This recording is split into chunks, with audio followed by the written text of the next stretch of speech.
안녕하세요. 학생. 안녕하세요. 오늘은 우리 30일 토픽 트레이니 챌린지 첫날입니다. 시작은 갑니다. 그리고 첫날에 너무 중요하거든요.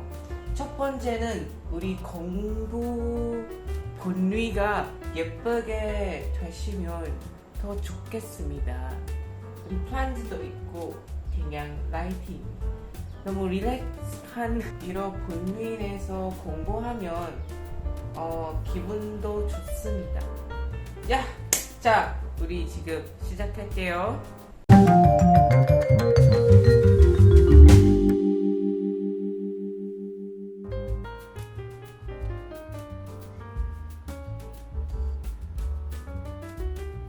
오, 여기 괜찮아? Okay, so for the first day, I'm going to practice the 읽기 sections for topic 2. So for the first day, I'm going to use Funpik application because I heard the Funpik applications have a lot of 읽기 question banks. There's like different types of level of 읽기 questions, and also they categorize them in a good way. So I'm going to explore the Funpik application for today. Let's go!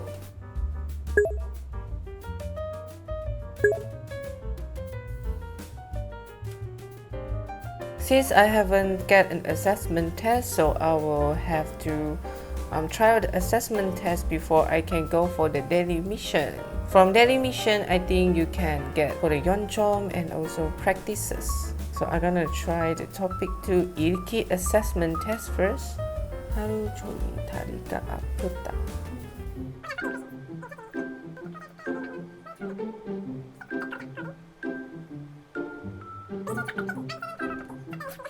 Okay, so I just finished the test 완료. So I got the 결과 here. So currently my level is 4급. 4급, and from 14 questions I got 8 questions correct and 6 questions wrong.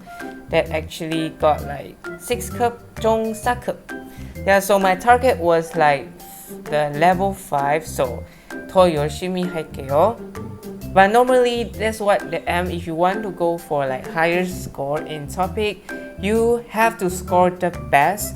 Like maybe you have to just wrong 2 to 3 questions, or even like score all of the questions, so that you have higher chance to go for like level 5, even level 6.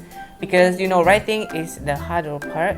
Yeah, so I think if you want to know like which level you are in reading for topic 2, you can use Funpik Assessment Test to identify which level you are, and from there you can know which kind of questions you are bad at, and you can target on those kind of questions.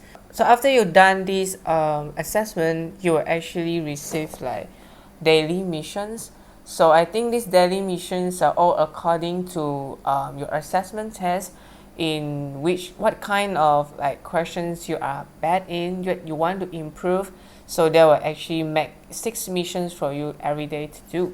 And if you want to practice according to your target levels, there are also questions that go by different levels. It's from 1급 to 6급. Yeah, and also by types that you can do. Like if I'm very bad in those kind of 일문 심정 거르기, those kind of to guess on the people expression kind of things, so you can just go on with that kind of questions that you are bad, that you want to improve. So today I think I'm going to go for the 5급 문제 풀기, just practice because I want to go for 5급.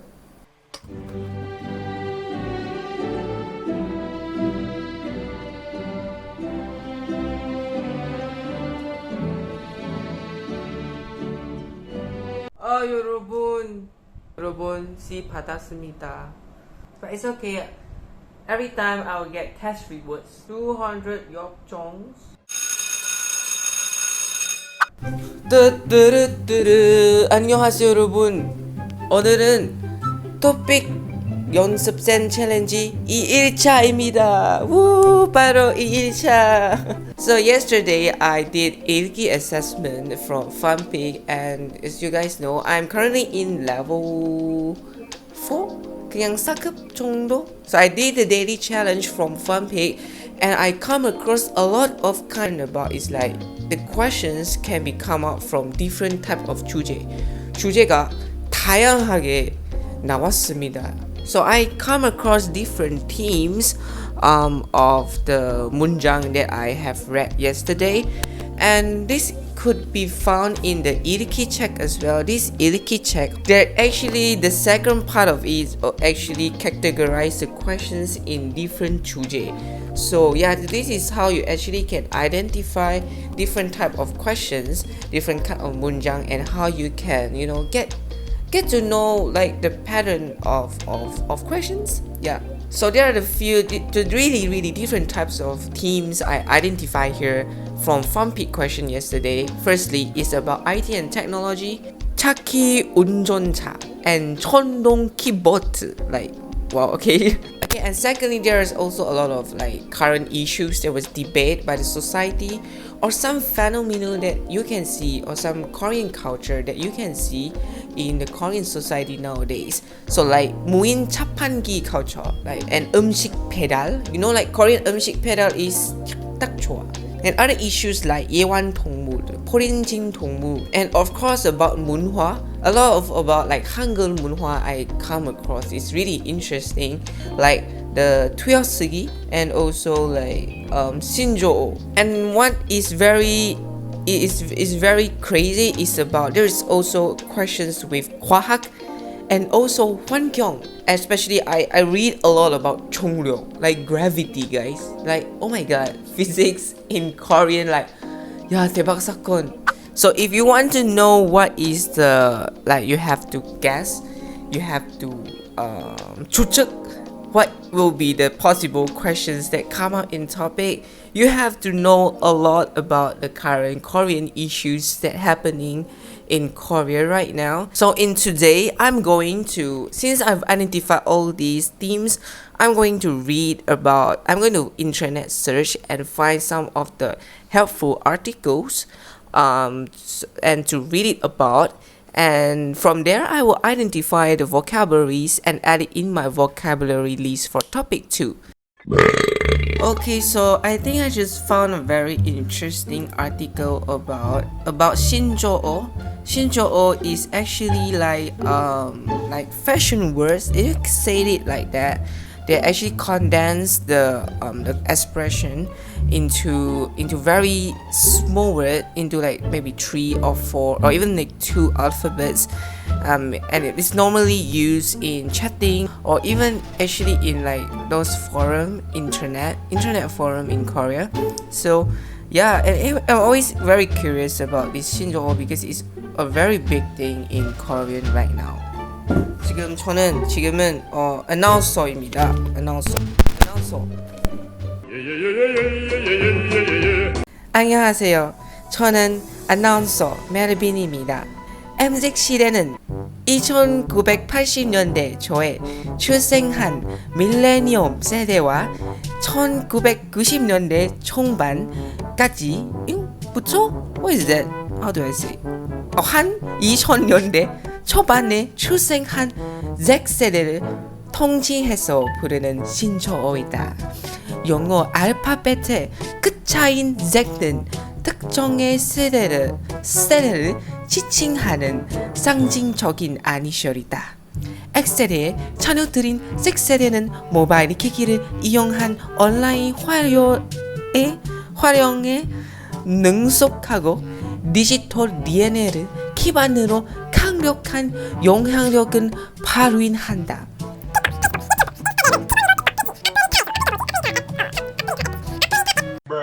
Hello guys, so I made this special document to record what I read, the kisamun that I read from here. So I just copy and paste the main part that I read just now, and I identify the important words that I don't know.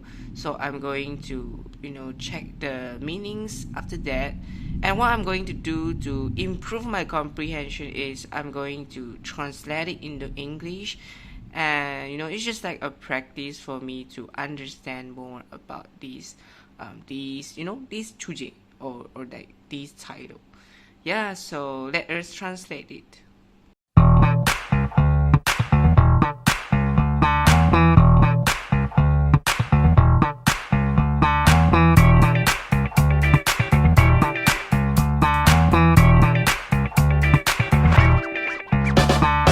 So guys, you see I already lengthened the vocabulary. So these are the vocabulary I have learned for these 2 days.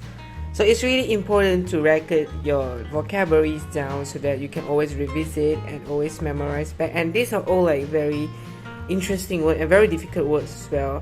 And you see I actually write the Hanja, the Hanja version. Actually I do understand the Hanja. It's really like it's much more relatable to me in Chinese if I read it in Hanja. I think it's really a good practice to record the Ohui down here.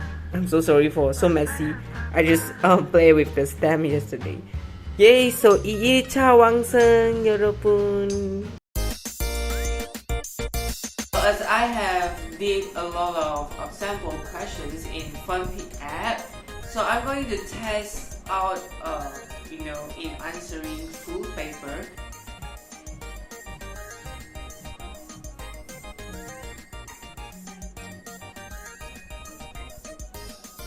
Yeah.